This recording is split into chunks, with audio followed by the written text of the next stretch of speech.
স্নিগ্ধবিষ লেখিকা সানজিদা আক্তার মুন্নি পর্ব 2324। সময়ের চাকা ঘুরে কেটে গেছে 4টি দিন। পারিপার্শ্বিক সবকিছুই থমকে আছে আগের মতো। কেবল তৌসির ডুবে আছে তার সবুজ বাঘিনী সেবা শুশ্রূষায়। ঘড়ির কাঁটা এখন মধ্য গগনে, বেলা 12টা। তৌসির আর নাজহা এক গভীর উভয় সংকটে পড়েছে। বিষয় নাজহার গোসল। বিগত 4 দিন জলের স্পর্শ পায়নি নাজহার শরীর। শুধু ভেজা তোয়ালে দিয়ে মুছেই দিন পার হয়েছে, কিন্তু শরীরের কোণে জমে থাকা অসুস্থতার আষ্টে গন্ধটা এখন অসহনীয় অস্বস্তির কারণ হয়ে দাঁড়িয়েছে।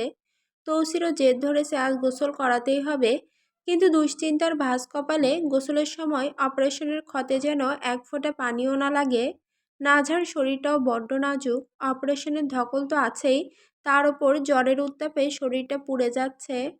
তৌসির অত্যন্ত সন্তর্পণে নাজহাকে পাজাগোলা করে ওয়াশরুমে নিয়ে আসে। সেখানে রাখা টুলের ওপর বসিয়ে দেয় খুব সাবধানে।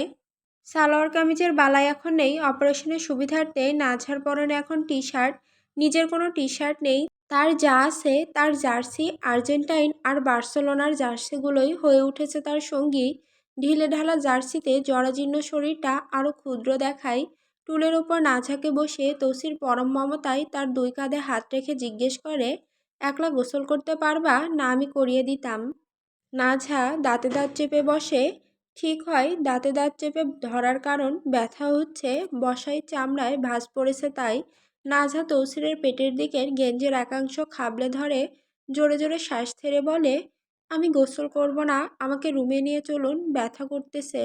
তৌসির নাজহার এমন কথায় বিরক্তি প্রকাশ করে। এই আসুদা মার্কা কথাবার্তা কইস না তো, লগে গন্ধ করব, 2 মগ অন্তর শরীরে ঢাল। নাজহা গালি খেয়ে চোখ বুজে মাথা নাড়িয়ে ব্যথাযুক্ত গলায় শুধোয়, না না না, আমি পারবো না, সম্ভব না, আপনি যেভাবে পারুন করিয়ে দিন। আমি পারবো না। যন্ত্রণার ঢেউ নাজহাকে মুহূর্তে নিঃসবল করে দেয়। সে তপ্ত নিঃশ্বাস ফেলতে ফেলতে মাথাটা একটু কাত করে তৌসিরের পেটে ঠেকিয়ে দেয়, কিছুটা স্বস্তি পাওয়ার জন্য। আপনি যেভাবে পারুন করিয়ে দিন, আমি পারবো না। কথাটি শুনে তৌসিরের অভিব্যক্তি নিঃশব্দ বিস্ময়ে জমে যায়।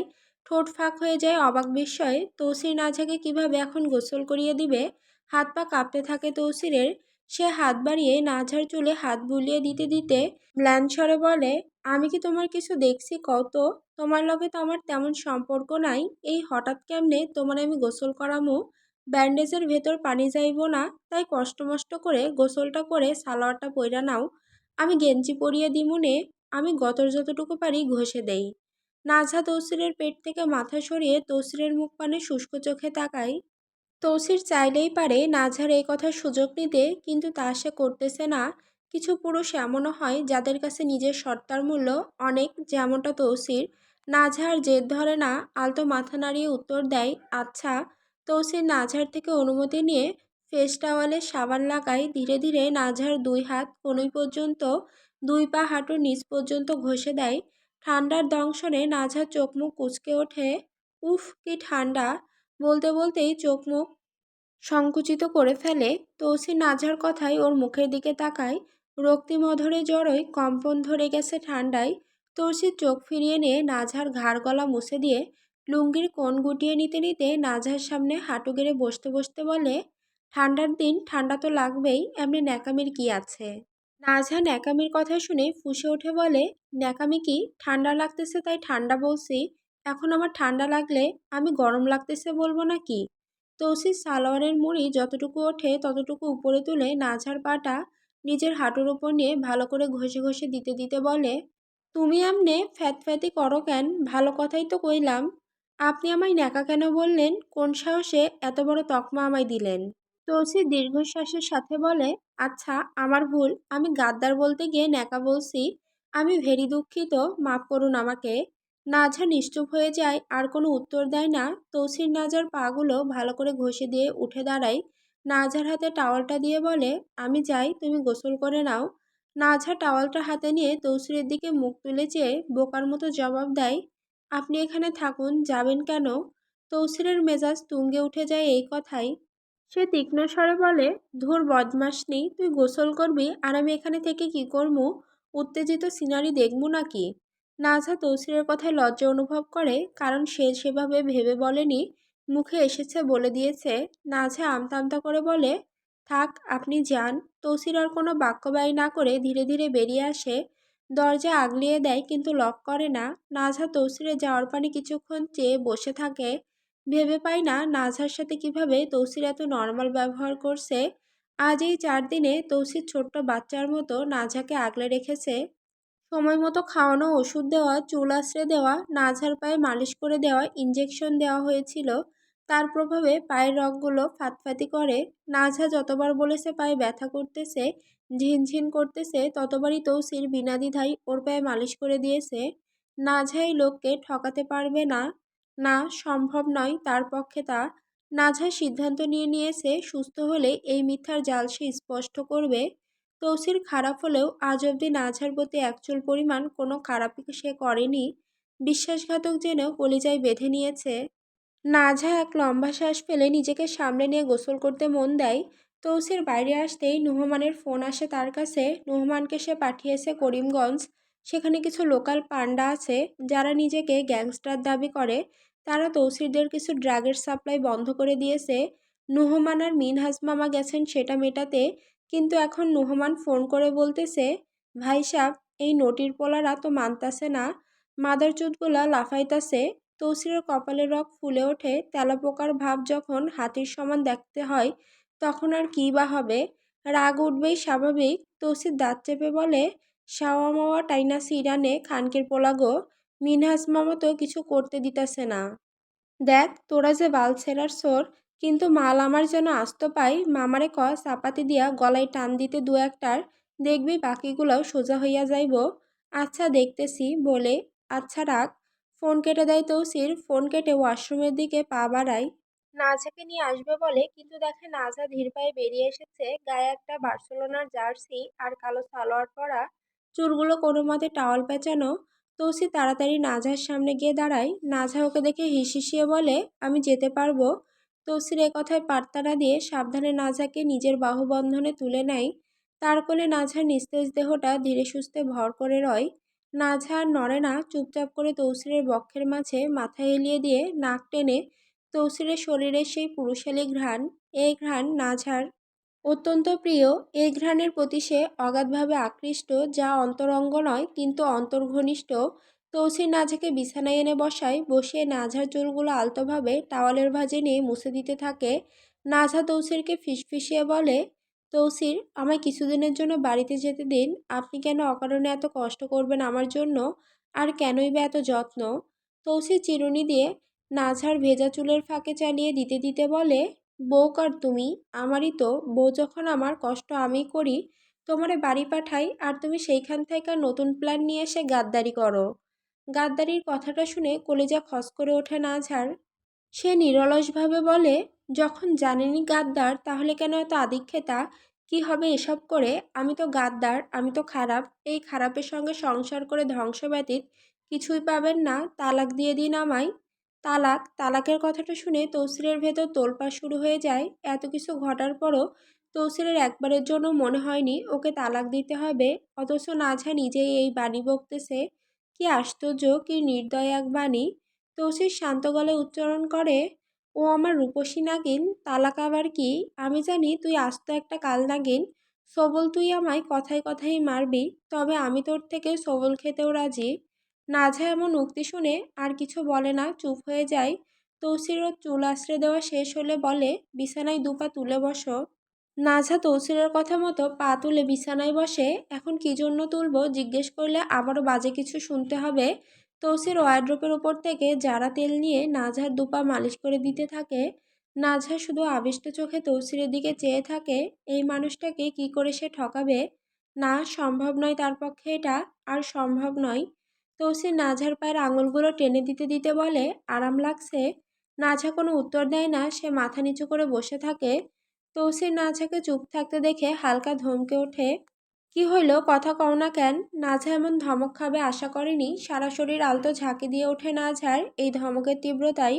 নাঝা তৌসিরের মুখ পানে চেয়ে দীর্ঘশ্বাস ছেড়ে বলে, হয়েছে, পা থেকে হাত সরিয়ে নিন। তৌসির নাঝার কথায় সত্যি সত্যি হাত সরিয়ে নিয়ে উঠে দাঁড়ায় আর বলে, আমি গিয়ে খাবার নিয়ে আসি, তুমি বসো। নাঝা বাধা দেয়, না, আনবেন না, আমি নিজে গিয়ে খাবো। তৌসির এই কথা শুনে বিরক্ত হয়। হাঁটতে পারতেছে না ঠিকমতো, সে নাকি নিচে গিয়ে খেয়ে আসবে। তৌসির গলার আওয়াজ শক্ত করে বলে, নাটক মারাস তুই আমার লগে? পা মাটিতে ফেলার শক্তি নাই তোর, আর নিচে যাবি বলতেছোস? তৌসিরের কথায় নাজহাও কঠোর গলায় শুধোয়, তো কি করব? আপনি আমার যত্ন কেন নিবেন? কি জন্য নিবেন? আপনার বিবিজান রাতে একবার আর সকালে একবার এসে খোঁচান। একটু আগেও এসে বলে গেছেন আমি নাকি আপনায় কালো জাদু করেছি, তাই আপনি আমার প্রতি এত আসক্ত। আমি মানলাম আমি বেঈমান, আমি খারাপ, তাই বলে এভাবে বলবেন যে জাদুটোনা করে সে মুসলিম নয়, আমাকে আমার ধর্ম থেকেই কথা দ্বারা বের করে দিবেন? তৌসির নাঝাড় করা অভিযোগগুলো শুনে মনে মনে ভাবে, বুড়ি নাগিন সুযোগ পাইলেই আমার নাগিনের পিছনে পড়ে যায়, আর আমার নাগিন আমারে সবল দেয়। তৌসিরেরও খারাপ লাগে কথাটা, তারপরও সে বলে, তুই যে কাম করছস ওইটা পুরোটা বিবিজান জানলে এতক্ষণ কবর দিয়া দিত তোরে। তালুকদারের মাইয়া শুক্রিয়া আদায় কর, তেমন কিছু হয়নি। নাঝার রাগে চোখে তৌসিরের দিকে তাকিয়ে ক্রুদ্ধ গলায় বলে, তাহলে জানিয়ে দিন, বললাম তো মরণে আমার দ্বিধা নাই, আমি মরে যেতে চাই, মেরে ফেলুন। সব দোষ তো আমার, আপনি নিজের বিবেচনায় দোষ দেখেন বা দেখেছিলেন পূর্বে? তৌসির নাঝার দিকে কঠোর দৃষ্টিতে তাকায়। বড্ড সাহস হয়ে গেছে নাঝার, যে বিবিজনের সম্পর্কে এমন ধারণাই তৌসির রাখে না, সেসব কথা নাঝাকে তাকে নিয়ে বলতেছে। তৌসির ঝাঁঝালো কণ্ঠে বলে, না দেখিনি, আর আমার বিবিজানের লগে নিজের তুলনা দিস না। ওনার পায়ের ধুলো সমানও তুই না। খাবার আমি সিমরানরে দিয়ে পাঠামু, চুপচাপ খেয়ে ওষুধ খেয়ে নিবি, আমার বাইরে যাইতে হইব। এই বলেই তৌসির লুঙ্গির দুই কোণ হাতে তুলে নিয়ে কোমরে গুজতে গুজতে রুমের বাইরে চলে যায়। নাঝা নিশ্চুপ বসে থেকে ঠিক করে সে খাবে না। কেন তার ভেতর থেকে এমন নীরব বিদ্রোহ আসছে, সেই প্রশ্নের স্পষ্ট উত্তর সে নিজেও খুঁজে পায় না। আসল সত্যটা হলো, তৌসিরের সদ্য করা ব্যবহার নাঝার মনোপুত হয়নি। নাঝা যে খারাপ সেই সত্য সে নিজের কাছেও স্বীকার করে, তবুও তৌসির কেন এমন রূঢ় আচরণ করলো? যদিও তৌসিরের কাছ থেকে এই ধরনের কঠোরতা একরকম প্রত্যাশিত ছিল, তবুও কেন যেন আজকের আচরণটা নাঝার পক্ষে মেনে নেওয়া কঠিন হলো। সম্ভবত তৌসির তাকে বড্ড বেশি আহ্লাদ আর যত্নে রেখেছে। ভালোবাসার এই উষ্ণ আস্তরণ ভেদ করে আসা এই তিক্ততা নাঝার পক্ষে হজম করা আর সম্ভব হলো না। তার মনের মধ্যে কেবলই এক অবুঝ অভিমান জেঁকে বসল। তৌসির কুঠিরে এসেছে রুদ্র আর নাজেম চাচাকে নিয়ে পার্টি অফিসে যাবে বলে, কিন্তু এসে দেখে কেরামত আর নাজেম চাচা উড়াধুরা নাচতেছে, আর রুদ্র বসে বসে তাদের উৎসাহ দিচ্ছে। এই নাচের কারণ কি? শেখ হাসিনার ফাঁসির রায় স্পিকারে টাস টাস করে বাজতেছে। রায় দেখেছে দেশের মানুষ, খুশি আজ আমরা। বঙ্গকন্যার ফাঁসিতে মিছিল দাও তোমরা। রায় দেখেছে দেশের মানুষ, খুশি আজ আমরা। জুলাই হত্যা বিডিআর, শাপলা হলো ম্যাসসাকার। ডাইনি খুনি পালাইছে, জুলাই যুদ্ধের হলো জয়। ফাঁসি চাই, ফাঁসি চাই, ফাঁসি চাই, ফাঁসি চাই। জয় বাংলা, ফাঁসি এবার সামলা। জয় বাংলা, শেখ হাসিনার মামলা। জয় বাংলা, ফাঁসি এবার সামলা। জয় বাংলা, শেখ হাসিনার মামলা। তৌসিরের মন চাইতেছে এই গান শুনে একটা ডান্স দিতে, কিন্তু তারপরও সে এদের এসব পাগলামিতে মত না দিয়ে রুদ্রের পাশে এসে বসতে বসতে রুদ্রকে বলে, মাঙ্গের নাতি রুদ্র, নোহমানরে কল লাগা। নাজেম চাচা আর কেরামত নাচ থামিয়ে তাদের অপোজিট সোফায় বসতে বসতে বলেন, ভাতিজা আপার রায় তো হইয়া গেছে। তৌসির মুচকি হেসে বলে, এসবে কি হইব? ফাঁসি কি আর হইব? দেখো আপা বিন্দাসি বাজব। নাজেম চাচা সিগারেটের প্যাকেট থেকে একটা মুখে নিতে নিতে বলেন, সে তো হইব না, তারপরও শান্তি লাগিতেছে। রুদ্র তাদের কথার মাঝখানে দীর্ঘশ্বাস ছেড়ে বলে, সামনে নির্বাচন, আমাদের দলে তো মেলা মানুষ যোগ দিতেছে, তন্ময় চাচার মিছিলেও বহুত লোক আসিল। তৌসির রুদ্রের কথার উল্টো পিঠে গলার স্বরে লবণাক্ত ঝাঁজ টেনে বলে, কিছু মদন আছে যারা বিগত 16 বছর লীগের লুঙ্গির নিচে লুকায়া আসিল, লুঙ্গি খুইলা যায়া তারা এখন মারার জিয়া সারা নাই কোনো উপায়। তৌসিরের এই কথায় সবার মুখ জুড়ে হাসির আলো থিতিয়ে বসে। রুদ্রের পর নোহমানকে ফোন দিয়ে তৌসিরের কাছে দেয়। নোহমান ওই পাশ থেকে বিতৃষ্ণা নিয়ে বলে, কি করবো ভাইজান, ওরা মানতেছে না তো, এখন আমাদের লোক ওদের ইচ্ছা মতো সিলতাছে। তৌসির এই কথা শুনে আলাদা একটা পৈশাসিক আনন্দ অনুভব করে। ও দাঁতে দাঁত চেপে বলে, মাতারি ঘরে মাতারিদের ধরে একদম জায়গা মতো ভরে দে। সাওয়া মাওয়া ফাইরা নে খাঙ্কির পোলা গো। রাত বাজে 10টা, চারপাশটা কেমন থমথমে ভারী হয়ে আছে। শহরের যান্ত্রিক কোলাহল সারাদিনের ক্লান্তি শেষে ঝিমিয়ে পড়েছে। নাঝা বেলকনিতে রাখা সোফাটায় শরীরটা এলিয়ে দিয়েছে। পা দুটো সামনের ছোটটি টেবিলের ওপর তুলে রাখা। খোলা চুলগুলো রাতের এলোমেলো বাতাসে বারবার মুখে এসে পড়ছে, কিন্তু সেগুলো সরিয়ে দেওয়ার কোনো তাগিদ সে বোধ করতেছে না। বাইরের অন্ধকারের চেয়েও গভীর এক অন্ধকার তার অন্তর গ্রাস করেছে। নিজেকে বড্ড একা লাগছে তার। একার চেয়েও বেশি একা। এই একাকিত্ব বাইরের নয়, ভেতরের। এমন এক শূন্যতা যে বুকের ভেতরটা মোচড় দিয়ে ওঠে। গালের উপর শুকিয়ে যাওয়া লোনা দাগের ওপর দিয়েই গড়িয়ে পড়ে আরও এক ফোঁটা তপ্ত অশ্রু। নাঝা কাঁদছে নিঃশব্দে। এই শূন্যতার মধ্যেই সে একটা কঠিন সিদ্ধান্ত নিয়ে ফেলেছে। পাথরের মতো ভারী আর অটল একটা সিদ্ধান্ত। আর নয়, এই গ্লানির জীবন আর নয়। সে তৌসিরের মুখোমুখি হবে, সব বলে দেবে, জানতে চাইবে কেন সেই অভিনয় করছে, কী তার আসল উদ্দেশ্য। তারপরে এই ধিক্কারের জীবন থেকে মুক্তি নিবে। সে তৌসিরের কাছ থেকে তালাক নেবে। সিদ্ধান্তটা নিতে গিয়ে তার বুক কাঁপেনি তা নয়। সে জানে এই পথে কত বাধা। তার বাবা চাচারা এই চরম পদক্ষেপে কখনোই রাজি হবেন না। অদৃশ্য শেকল দিয়ে তারা তাকে বেঁধে ফেলতে চাইবেন, কিন্তু নাঝার আর কিছু করার নেই। অসহ্য এক অপরাধবোধ আর অনুশোচনা এক অদৃশ্য ফাঁসের মতো তার গলা চেপে ধরেছে। প্রতিটি মুহূর্তে সে নিজেকে ঘৃণা করছে। আয়নায় নিজের চোখ দেখতেও ভয় হয়। এই সত্তাটাকে সে আর বইতে পারতেছে না। বড্ড কষ্ট হচ্ছে, বড্ড যন্ত্রণা হচ্ছে। নাঝা চোখ বন্ধ করে। এই মিথ্যার জীবন কাটানোর চেয়ে নিঃসঙ্গ জীবনও অনেক শ্রেয়। সেই জীবনে কষ্ট থাকবে, একাকিত্ব থাকবে, কিন্তু এই আত্মগ্লানি থাকবে না। অন্তত নিজের সত্তার কাছে নিজের সৎ থাকা যাবে। নিজের কাজের জন্য নিজেকে এতটা ঘৃণা করতে হবে না। রাতের অন্ধকার নাঝার মনের অন্ধকারের সাথে একাত্ম হয়ে গেছে। শুধু তার ভেতরের সিদ্ধান্তটা ওই দূর আকাশের সবচেয়ে ম্রিয়মাণ তারাটির মতো একাকী জ্বলজ্বল করতেছে। কাজকর্ম খাওয়া দাওয়া শেষে তৌসির রুমে ফিরছিল। আসার সময় তার চোখে পড়ল সিমরান তাদের রুমের দিকে যাচ্ছে, হাতে খাবারের প্লেট। তৌসির পেছন থেকে ওকে ডাক দেয়, এই খালি, এদিকে আমার কাছে দে, আমি নিয়ে যাচ্ছি। খালি ডাকটা শুনেই সিমরানের রাগ হলো। সে পিছনে ফিরে নাক মুখ কুঁচকে বলল, আমি খালি হলে তুমি কালাপাড়া, তুমি আমারে খালি ডাকো কেন? তৌসির হাসতে হাসতে সিমরানের সামনে দাঁড়ায়। ওর হাত থেকে ট্রেটা নিতে নিতে বলে, ভাইয়ে ঢং করি বুঝিস না, এমনি চেতস কেন? সিমরান আলতো হেসে বলল, আচ্ছা বাদ দাও, ভাবি তো দুপুরেও খাইনি, খাবার নিয়ে গেছিলাম খেলো না। কথাটা শুনে তৌসিরের কপাল কুঁচকে গেল। মনে মনে ভাবল, নিশ্চয়ই ঝল দেখিয়ে খাসনি। সিমরানরে সে বলে, আচ্ছা আমি দেখছি। সিমরান মাথা নাড়ায়, আচ্ছা। তৌসির রুমে এসে দেখে নাজা এখানে নেই। তার মানে বেলকনিতে আছে। খাবারের ট্রেটা রুমে রেখে সে ধীর পায়ে বেলকনির দিকে এগিয়ে যায়। তৌসিরের উপস্থিতি টের পেয়েই নাজা চট করে চোখ মুখ মুছে রুক্ষ ভঙ্গিতে বসে। তৌসির নাজার সামনে এসে দাঁড়ায়। চোখে পড়ে তার অগোছালো রূপে। লালচে কালো চুলগুলো পিঠে ঘাড়ে চারিদিকে ছড়িয়ে ছিটিয়ে আছে, পরনে ওড়নাও নেই। এই অগোছালো নাঝাকেও কি ভীষণ সুন্দর লাগছে। অতুল্য রূপের অধিকারিণী সে। তাকে তো যেমন তেমন অবস্থাতেও অপরূপা লাগবে। তৌসির নাঝার পাশে এসে বসতে বসতে জিজ্ঞেস করে, এইভাবে চুল চারিদিকে উড়ায়া ওড়না ছাড়া এমন বেফাইসার হুঁশজ্ঞান ছাড়া কাজকর্ম যারা করে মতো বসে আছো কেন লো আমার রূপসী নাগিন? রূপসী নাগিন, এ কেমন কথা? নিত্য তৌসির ওকে ব্যঙ্গ করে এক এক নামে ডাকে, আজও তাই করল। নাঝার ইচ্ছে হয় কঠিন কিছু বলতে, কিন্তু দুপুরে তৌসিরের আচরণের কথা মনে পড়তেই একটা আলাদা অভিমানের ছোঁয়া লাগে অন্তরে। সে চুপচাপ স্থির, সামনে চেয়ে উত্তর দেয়, বেফাইসা কি? চারদিকে পর্দা ফেলা, কেউ দেখবে না আমায়, আমার ইচ্ছে হয়েছে তাই বসে আছি। কথাগুলো নাঝা তীক্ষ্ণ অভিমানে শুধোলো। কেন, কি জন্য অভিমান করলো তা সে নিজেও জানে না। মনটা বিষাদে ভরে আছে, কিচ্ছুটি ভালো লাগছে না, কিচ্ছু না। তৌসির বোঝা যায় নাঝা চটে আছে, তাই আর কিছু না বলেই ধীরে ধীরে নাজার পাশ ঘেঁষে এসে বসে। হাত বাড়িয়ে ওকে শূন্যে তুলে নিয়ে নিজের কোলে বসায়। নাঝার সারা শরীর তরঙ্গের ন্যায় ঝিরিঝিরি করতে থাকে। তৌসিরের কোলে বসা অস্বাভাবিক কিছু তার কাছে। তৌসিরের বুকের সাথে পিঠ ঠেকে গেছে ওর। এক কথায় তৌসিরের সাথে একদম লেপ্টে গেছে সে।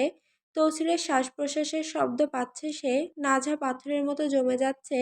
তৌসির এক হাতে ওর ঘাড়ের চুলগুলো অন্য পাশে সরিয়ে দিতে দিতে ওর চোখের কোণে তাকায়। দেখে দুফোঁটা পানির কণা চিকচিক করতেছে। তৌসির এই দেখে নরম গলায় জিজ্ঞেস করে, চোখে পানি কেন? নাঝা তৌসিরের প্রশ্নে তার মুখ পানে তাকায়, তথাপি কোনো জবাব সে শোধয় না, নিরুত্তর রয়। এ দেখে তৌসির সরু চাহনি ওর মুখে ছড়িয়ে দিয়ে সন্ধিহান স্বরে বনে, আমারে ঠকানোর অনুশোচনার পানি নাকি? নাঝা এ কথায় তাচ্ছিলের এক তুচ্ছ হাসি টেনে তোলে ঠোঁটে আর বলে, মোটেই না।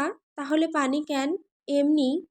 এমনি শুনে তৌসির আর পাল্টা প্রশ্ন ছড়ে না, দীর্ঘশ্বাস ফেলে নাঝার গলার কাছে নাক নিয়ে এসে চোখ বুজে নাক টেনে তৃপ্তির সহিত তার শরীরের ঘ্রাণ নেয়। নাঝার গা গুলিয়ে ওঠে এতে। নাঝা তৌসিরের বুকে ধাক্কা দিয়ে বলে, এমন গাঁজাখোরের মতো কাহিনী করতেছেন কেন? তৌসির মুচকি এসে নাঝার থুতনিতে আলতোভাবে চেপে ধরে বলে, আজ আমার তোমারে একেবারে মনের সাথে শরীরের ভিতরও নিয়ে নিতে মন চাইতেছে। নাঝার আত্মা কেঁপে ওঠে এই কথায়। তৌসির সত্যি আজ মনে হয় কিছু একটা করে নিবে। নাঝা ভয় পায়, কিন্তু সব সময়ের মতো তা আড়াল করে নেয়। তৌসির নাঝার চোখের দিকে হালকা ভ্রু কুঁচকে চেয়ে নাঝাকে জিজ্ঞেস করে, আজ লুঙ্গির গাঁট কি খুলতে পারি তোমার লাইগা? তৌসিরের কথাটা শুনে নাঝার অন্তরের অন্তঃস্থল অবধি ঠান্ডা হয়ে জমে যায়। কি উত্তর দেবে বুঝে আসে না তার। স্নায়ুগুলো বোধহয় তিরতির করে কাঁপতেছে। অনেক দ্বিধায় ভুগে সে তৌসিরকে উত্তর শোধায়, আপনার ইচ্ছে, আমি তো বলেছি বিয়ের পরের দিনই আপনার অধিকার আপনি নিতে পারেন। আর যদি আপনার মনে হয় এই অসুস্থ শরীরের ওপর নিজেকে চাপানো সহজ হবে, তাহলে আপনার মর্জিতে আমি বাধা দিব না, কারণ সে ক্ষমতা আমার নেই। তৌসির নাঝার কথায় মিষ্টি হেসে বলে, সব করার পর তো এমনি অসুস্থ হইবা, তাইলে একেবারেই হও, তাই আর দেরি করা জায়েজ হইব না। তৌসিরের কথাগুলো কাটার মতো বিঁধে নাঝার গায়ে, কিন্তু কোনো প্রতিবাদ করে না, চুপচাপ মেনে নিয়ে মাথা নেড়ে বলে, আমি বেমত করব না। তৌসির নিশ্চিত হতে আবারও জিজ্ঞেস করে, সত্যি তো? পরে কান্নাকাটি জুড়বা না তো? বলবা না তো আমি তোমার লগে জোর করছি? নাঝা স্তম্ভের ন্যায় উত্তর দেয়, না, তেমন কিছুই আমি করব না। তৌসি নাঝার কথায় হো হো করে হেসে ওঠে এবার। এতক্ষণ ধরে মজা করছিল, দেখতেছিল নাঝার কি অবস্থা হয় তা। তৌসি নাঝার হাত নিজের মুঠোয় নিয়ে শক্ত করে ধরে, কারণ নাঝার হাত অনবরত কাঁপতেছে। তৌসি নাঝার হাতটা নিজের বক্ষের একাংশে চেপে ধরে বলে, ভয় পেও না, তুমি বিশ্বাসঘাতক হলেও আমি অত্যাচারী নই।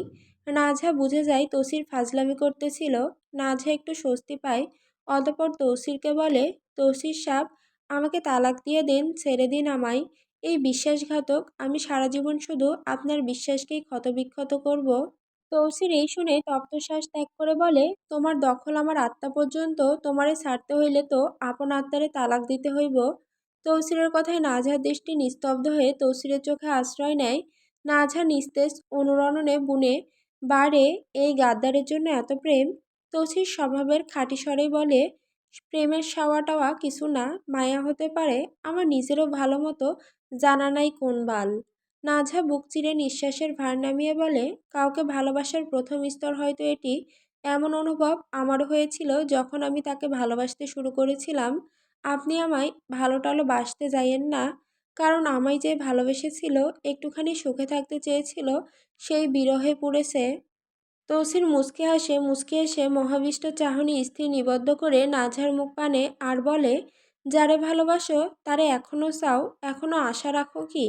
নাঝা তৌসিরের প্রশ্ন শুনে মুখ ঘুরিয়ে আকাশের দিকে তাকিয়ে বলে, এখনো চাই, খুব করে চাই, তাকে চাওয়ার, তাকে পাওয়ার তীব্র লালসায় মরি আমি। এই বলেই তৌসিরের মুখ পানে চাই। তৌসির নিরুত্তর। নাঝা তৌসিরের কাছে এবার দুর্বল স্বরে জানতে চাই, তৌসির বর্তমানে দাঁড়িয়ে সমাজের সব নিয়ম ভঙ্গ করে আমি কি আমার প্রিয় পুরুষটাকে পেতে পারি না? তৌসির নাঝার এ কথায় রাগ করে না, যদিও রাগ হয়, তারপরও তা অপ্রকাশ্যে রেখে বলে, পেতে পারো? কিভাবে? তৌসির স্বভাবের খাঁটি সুরে বুনে, এই তো, কোনো এক রাইতের বেলা আমারে ঘুমের মধ্যে কুপাইয়া দয়ালের দরবারে পাঠাইয়া তুমি হারিয়ে যাইবা তোমার লাঙের হাত ধরিয়া। নাঝা জানতো এমন কিছুই তৌসির ওকে বলবে। ভীষণ রাগ হয় নাঝার। রাগের ঝাঁজে চোখ মুখ লাল হয়ে ওঠে। দাঁতে দাঁত পিষে তৌসিরের চোখের দিকে তাকিয়ে বলে, আপনি মেয়ে একটা অসহ্য মানব, কোনো ভালো কথা আপনার জবানে নেই, আর না আছে ভালো দিক। তৌসির কিছু বলে না, মৃদু হেসে ক্ষৈঞ্চ সুরভঙ্গিতে শুধোয়, আমার কোনো ভালো দিক নেই, আমার সর্বদিক মিলিয়ে আমি মানুষটা ভারী মন্দ। এতে নাঝার কেন জানি কিছুটা খারাপ লাগে। ওর বলা উচিত হয়নি যে তৌসিরের কোনো ভালো দিক নেই। নাঝা আর কোনো বাক্য শুধোয় না, চুপচাপ নিজের ভেতরে গুটিয়ে যায়। তৌসির নাঝার কপালে পড়া বেবি হেয়ারগুলো কানের পাশে গুজে দিতে দিতে জিজ্ঞেস করে, আমারে যন্ত্রণা না দিলে তুমি শান্তি পাও না? ভাত খাও নাই কেন? নাঝা কি বলবে এখন? বলবে কি আপনার উপর অভিমান করে খাইনি, এটা বলবে? আপনি কেন আমার অমন আচরণ করলেন? আপনার যাওয়া কি এত জরুরি ছিল? আমাকে খাইয়ে গেলে কি হতো? কথাগুলো নাঝার বুকের গহীনেই চাপা রয়। সে শান্ত গলায় বলে, আমি খেয়েছি, রুমে প্লেট থাকতো না খেলে, প্লেট নেই দেখুন গিয়ে। তৌসির নাঝার এই মিথ্যাতে বড়ই বিরক্ত। তিক্ত সুরে তৌসির বলে, এ বাইঞ্চোদের নাতিন, মিথ্যা বলস কেন? তুই খাস নাই আমি ভালো কইরা জানি। গালি খেয়ে নাঝাও স্যাঁত করে ওঠে। তো খাইনি, এতে এত কথার কি? এই বিশ্বাসঘাতক আমি না খেয়ে মরে গেলে আপনার কি? তৌসির স্পষ্ট খুঁজে পাই নাঝার কথায় অভিমানের আঁচ। নাঝার গালে টুপ করে একটা চুমু খেয়ে জিজ্ঞেস করে, দুপুরে করা আচরণের জন্য রাগ করতেছ? না, কেন রাগ করব? আমি কে আপনার আর আপনি কে আমার? তৌসির বিরক্তিতে উচ্চারণ করে, তোমার শাওয়ার জল আছে জানি, কিন্তু এত জলে ভরা তা জানতাম না। নাঝার চোখ রাগে লাল বর্ণের রং ধারণ করে। সে ক্রোধ নিয়ে বলে ওঠে, মুখ সামলে কথা বলুন। তৌসিরও তেরামি করে উত্তর দেয়, তুমিও তোমার শাওয়ার জল সামলাও। আপনি এত অশ্লীল কেন? এভাবে গালাগালি করতেছেন কেন? তৌসির নাঝার তুন্ডিতে হাত রেখে বলে, তুই সিনালগিরি করবি আর আমি গালি দিলেই দোষ? মন তো চাইতেছে এমনে এক টানে ওর অমনে আর এক টান দিয়া তোরে ফাইরা নিতে। ঔষধ একবেলা না খেলে কি ক্ষতি হইব তুই জানোস? কত টাকার ওষুধ আনছি জানোস? টাকার কথা শুনেই নাঝা তৌসিরের কাছ থেকে সরে যেতে চায় আর বলে, টাকার খোটা দিচ্ছেন? বলুন কত টাকা দিয়ে দিচ্ছি, ছোট লোক কোথাকার, সি। তৌসির ওকে জাপটে ধরে নিজের বক্ষের সাথে মিশিয়ে নিতে নিতে বলে, টাকার খোটা দিচ্ছি না, হিসাব নিচ্ছি। ওষুধগুলো তো টাকা দিয়ে আইছে, এগুলো না খাইলে টাকা নষ্ট না, আর আমি এক পয়সাও নষ্ট করার বান্দা না। নাঝা উঠে যেতে চাইলো, কিন্তু তৌসির ওকে যেতে দিল না, উল্টো নিজের সাথে আষ্টে পিষ্টে লেপ্টে নিয়েছে। নাঝা তৌসিরের কোলে সুবিধা মতো বসতে বসতে বলে, হ্যাঁ জানি তো, টাকা পয়সা যদি অভাব হতো তাহলে এই আখেরি কিপটেমি মানা যায়, কিন্তু টাকা পয়সা রেখেও কিপটেমি, ছি ছি। তৌসির নাঝার পরনের জার্সিটা ধীর হাতে উপরে তুলে ওর উন্মুক্ত পেট, পিঠে, কোমরের হাতের উষ্ণ স্পর্শ এঁটে দিতে দিতে বলে, আমার কাছে কোনো অতিরিক্ত টাকা পয়সা নাই, যা আছে সীমিত, তাই ব্যয় না করে আয় করার চেষ্টা করি। নাঝা তৌসিরের কথায় উত্তর দিবে কি? ও চেঙ্গি মাছের মতো ছটফট করতে থাকে। তৌসিরের এই ছোঁয়া আজ আলাদা, বড্ড প্রগাঢ় এই ছোঁয়া। গা তরঙ্গে নাই ত্বরান্বিত হচ্ছে। নাঝার শ্বাস বন্ধ হয়ে আসে এই উষ্ণ নেশাক্ত স্পর্শে। নাঝা তৌসিরে দুহাত খাবলে হাঁপিয়ে উঠে চিৎকার করে, তৌসির এভাবে ছুবেন না, আমি শেষ হয়ে যাব। এই বলেই নাঝা অস্বস্তিতে তৌসিরের কাঁধে হেলান দেওয়ার মতো মাথা হেলিয়ে রাখে। তৌসির এই সুযোগে নাঝার টান টান গলায় মুখ গুজে ঠোঁট বসিয়ে দেয় বারংবার। কয়েকবার দাঁতও বসায়, সাথে তো তার অবাধ্য আঙুলের ছোঁয়া নাঝার কোমরে পেরেক ঠোকার মতো বিচরণ করতেছে। নাঝার শ্বাস নিতে খুব কষ্ট হচ্ছে এখন। তৌসিরের দাড়ির আঘাতগুলো বড্ড অসহনীয়। ও খুব কষ্টে ঠোঁট নাড়ায়, তৌসির ছাড়ুন, স্বস্তি পাচ্ছি না। তৌসির নাঝার গলা থেকে মুখ তুলতে তুলতে বলে, এতটুকুই তোর যাই যাই অবস্থা? যেদিন মন মতো ধর্ম, ওই দিন কি তুই আদৌ বাইসা রইবি? আর এমনি অল্পতেই এত চিৎকার করস কেন লসিনাল? নাঝা তৌসিরে দুহাতে চামড়ায় নখ বসিয়ে দেয় যাতে হাত সে সরিয়ে নেয়, কিন্তু তা হয় না। তৌসির তো হাত সরাবেই না।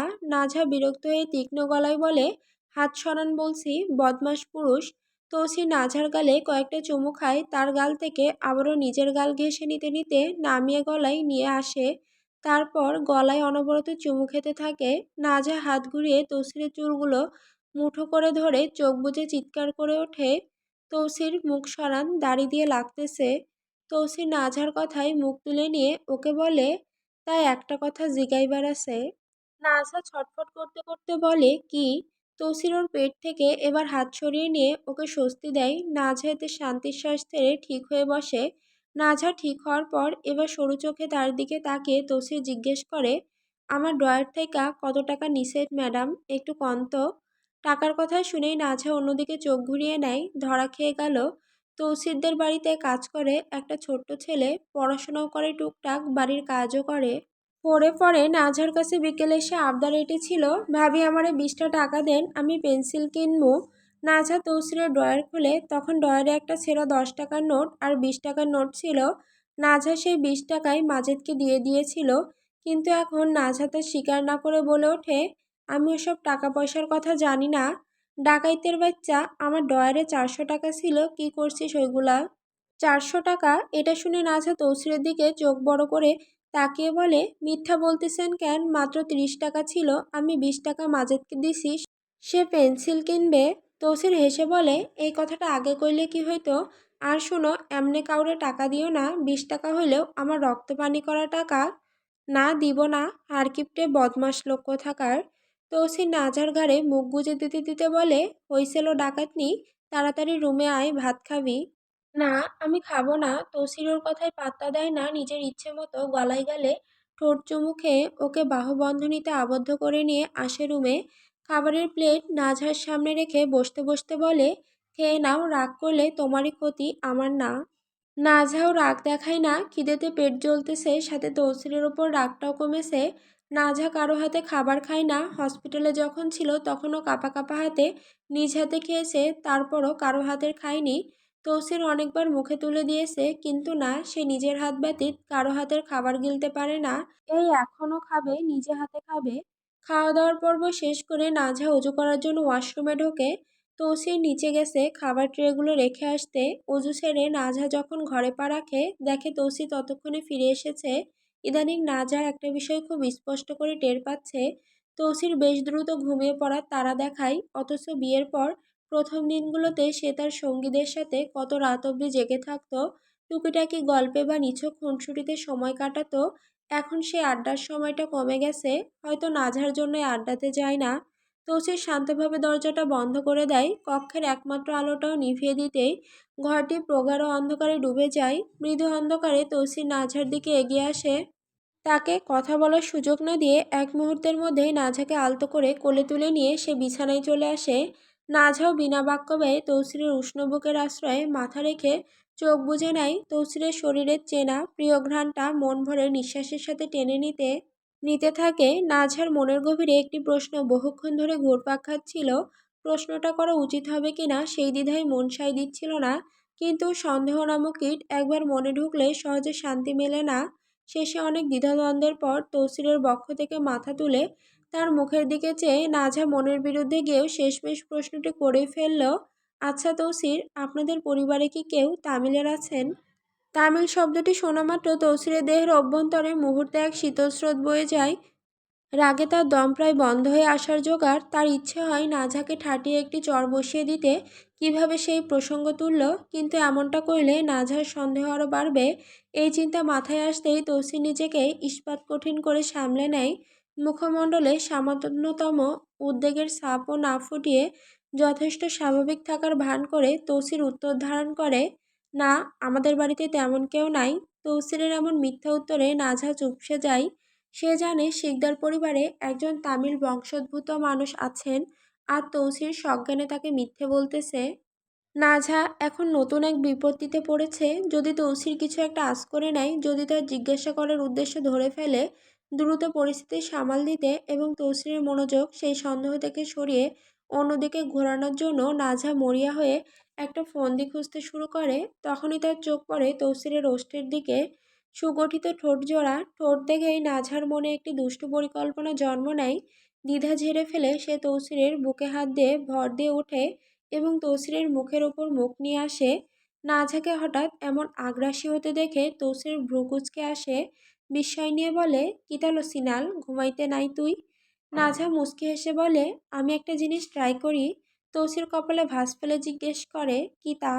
নাজহা ঠোঁটের কোণায় এক ঝলক মিষ্টি হাসি টেনে ধরে। এরপর তৌসিরকে আর কিছু বলার সুযোগ না দিয়ে তার দুই গাল শক্ত করে চেপে ধরে সে ভারী আন্তরিকতার চোখ বুজে নিজের ঠোঁট বসিয়ে দেয় তৌসিরের রুক্ষ আবহে গড়া টান টান স্বাভাবিক রক্তিম আভাযুক্ত ঠোঁটে। তৌসিরের চোখ দুটো প্রথমে বিস্ময়ে বড় হয়ে গেলেও দ্রুত সেই বিস্ময় এক উষ্ণ উত্তেজনায় পরিণত হয়। সে বিশ্বাসই করতে পারছে না নাজহা এত অকপটে তাকে চাইছে। তৌসির এক হাতে নাজহার ঘন খোলা চুলগুলো মুঠ করে ধরে, আর অন্য হাতে ওর কোমরের ডান অংশটা পরম নির্ভরতায় চেপে ধরে। নাজহা আবেগে একের পর এক চুম্বন এঁকে যাচ্ছে তার ঠোঁটে। তৌসিরও আর নিজেকে সংবরণ না করে এই ভালোবাসায় পূর্ণ সায় দিচ্ছে।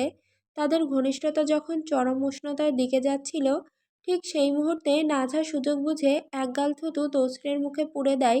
এই আকস্মিকতায় তৌসিরের দম আটকে যাওয়ার জোগাড়। থুতু তার গলা পর্যন্ত চলে গেছে। তৌসির হতভম্ব হয়ে তীব্র বিতৃষ্ণায় এক ধাক্কায় নাজহাকে নিজের থেকে সরিয়ে দিয়ে দ্রুত উঠে বসে। সে দ্রুত খাট থেকে নেমে মুখ ভর্তি থুতু ডাস্টবিনে ফেলে দেয়। এরপর গড়গড়িয়ে কুলি করে মুখ ধুয়ে পরিষ্কার করতে করতে নাজহার দিকে তাকায়, দেখে নাজহা এখনও পাশে বসে ঠোঁট মুছতে মুছতে মিসকে মিসকে হাসছে। তৌসির কুলি করে গ্লাস জায়গা মতো রাখতে রাখতে চূড়ান্ত বিরক্ত আর অবাক হওয়ার মিশেলে বলে, ধুর ব্যাটি, খবিসনি, কি করলি তুই? একদম যাচ্ছে তাই। নাঝা কথায় চোখ বড় করে বলে, আমি একটা রিলসে আজ এটা দেখেছি তাই ট্রাই করলাম, আর আপনি এভাবে করলেন, ওখানে তো নায়ক আরও খুশি হয়। তো সে নাঝার চোখে চোখ রেখে বলে, তার মানে তুমি সারাদিন ফোনে এসব চুম্মাচাটি এসব দেখো? সি তালুকদারের মাইয়া সি। তৌসিরের এমন নাক সিটকানো দেখে নাঝার অভিমান হলো, আরে আমি দেখি না এসব, এমনি সামনে এসেছিল। তুমি যা দেখবা তাই আইবো, তুমি এসব রোমান্স টোমান্স দেখো তাই আইসে। নাঝা মুখ বাঁকিয়ে বলে, হ্যাঁ দেখি তো, আপনার সমস্যা? তৌসি নাঝার গাল টেনে ধরে কিছুটা শাসন আর কিছুটা সোহাগের সুরে বলে, বয়স এখনো হয়নি 18, তুমি এইসব দেখো, লজ্জা করে না তোমার? নাঝা এবার তৌসিরের কথার জবাবে হালকা কঠিন স্বরে কিন্তু মনের চাপা ক্ষোভ উগরে দিয়ে বলে, তাহলে এটা আপনি কেন বুঝেন না? আমার বয়স হয়েছে এসব করার, যে আপনি হঠাৎই কথাবার্তা ছাড়া শুরু করে দেন আমার সাথে। আমি কি করলাম? কেন? ওই সময় সোফায় বসে কি করেছেন? তৌসির ভ্রুকুচকে কিছুক্ষণ চুপ থেকে মৃদু হেসে সে বলে, ওহো, তার মানে এই সবটাই তখনকার সময়ের প্রতিশোধ? হ্যাঁ, এখন প্রতিশোধ নেওয়া শেষ হইলে ঘুমাও। আচ্ছা। নাজা আচ্ছা বলে নিজের বালিশে শুতে যাবে, আর তার আগেই তৌসির দ্রুতগতিতে বিছানায় উঠে ওকে টেনে নেয়। সে নাঝাকে নিজের বুকের মধ্যে জড়িয়ে নিয়ে শুয়ে পড়ে। নাঝার অভিমান মুহূর্তেই কর্পূরের মতো উবে যায়। সেও তৌসিরের বুকে মাথা রেখে নিশ্চিন্তে সেধিয়ে রয়। রাত এখন শেষ প্রান্তে, নিস্তব্ধ অন্ধকারে তৌসিরের শরীর ঘামে ভিজে একাকার।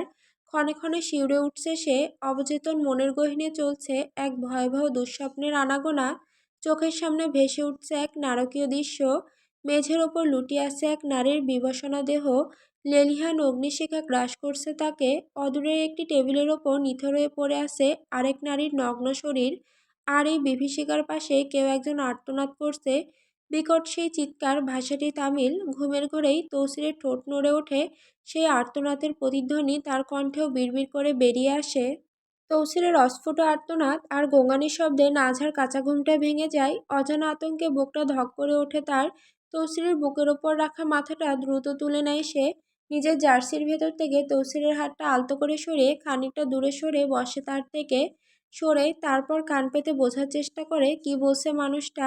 ভাষার কিছুই বোধগম্য হলো না তার, তবে এটুকু বুঝতে বাকি রইল না যে তৌসির ঘোরের মধ্যে তামিল ভাষায় প্রলাপ বকছে। তৌসিরের শ্বাস প্রশ্বাস তখন দ্রুত ও ভারী, বুকটা হাঁপড়ের মতো ওঠানামা করছে। নাঝার এক মুহূর্ত দেরি করে না, তড়িৎ গতিতে তৌসিরকে ধাক্কা দিয়ে প্রবল ঝাঁকুনি দেয় সে। কণ্ঠে একরাশ ভীতি ও উদ্বেগ নিয়ে ডেকে ওঠে, কি হলো আপনার? তৌসির, এমন করছেন কেন আপনি?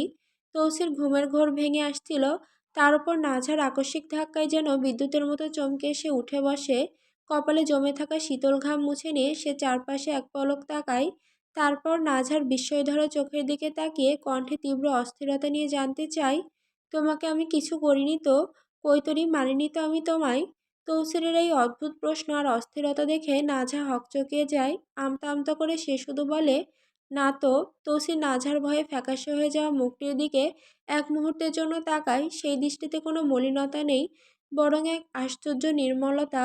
ধীরে ধীরে বিছানা সেরে নেমে সে পাশের টেবিল থেকে খালি জগটা হাতে নিয়ে নাঝাকে বলে, তুমি ঘুমাও, আমি পানি পান করে আইতাছি, জগ ভরে নিয়ে আইমু। নাঝা মাথা নেড়ে উত্তর দেয়, আচ্ছা যান।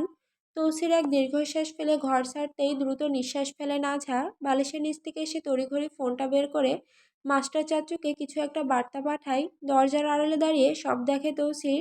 সে যায়নি, এখানেই দাঁড়িয়েছিল। নাঝা আবারও বিশ্বাসঘাতকতা করছে। তৌসিরের নিশ্চিত ধারণা, ঘুমের ঘোরে তার মুখ থেকে বেরিয়ে আসা তামিল প্রলাপ নিয়েই নাঝা কাউকে গোপন খবর দিচ্ছে। তৌসির এক তপ্ত শ্বাস ফেলে হাতে জগ নিয়ে সিঁড়ির দিকে পা বাড়ায়। তার ঠোঁটে তিক্ততার সুর, সেই সুরে স্বীকারোক্তির মতো ও শায়রি আওড়ায়, তিল থেকে তাল, ধান থেকে চাল, আমি খারাপ আর আমার বউ নোবেলপ্রাপ্ত সিনাল। এই বলেই সে নিজে নিজে হেসে ওঠে, সেই হাসি করুণ নাকি বিদ্রুপাত্মক বোঝা দায়। তারপর সিঁড়ি বেয়ে নিচে নামতে শুরু করে। সিঁড়ির মাঝামাঝি পথে বিবিজানের সাথে দেখা হয়। এত রাতে বাড়ির বাইরে থেকে ফিরছেন দেখে থমকে দাঁড়ালো তৌসির। জিজ্ঞেস করলো, কোথায় গেছিল এত রাতে? বিবিজান এক মুহূর্ত থেমে গিয়ে মুখের সরলতা টেনে বলেন, এই তো পশ্চিমের গাছের নিচে ওদের খাবার দিতে গেছিলাম। তৌসির শুধু সংক্ষেপে জবাব দেয়, ও। বিবিজান আর বাক্য বিনিময় না করে দুধাপ সিঁড়ি এগিয়ে যান। ঠিক তখনই পিছন থেকে তৌসিরের কণ্ঠস্বর রুক্ষ রূপে ওঠে, বিবিজান, সময় তো আইসা গেছে, আগামীকালই শিক্ষা দিতে হবে। বিবিজান এই কথায় এক পৈশাসিক শান্তি অনুভব করেন। তিনি গ্রীবা হেলিয়ে তৌসিরের চোখে চোখ রেখে ঠোঁটে এক অমানবিক রহস্যময় হাসি টেনে ধরেন। তৌসিরও হাসে, হিংস্র প্রতিশোধপরায়ণ এই হাসি দুজনের ঠোঁটে ফুটে ওঠে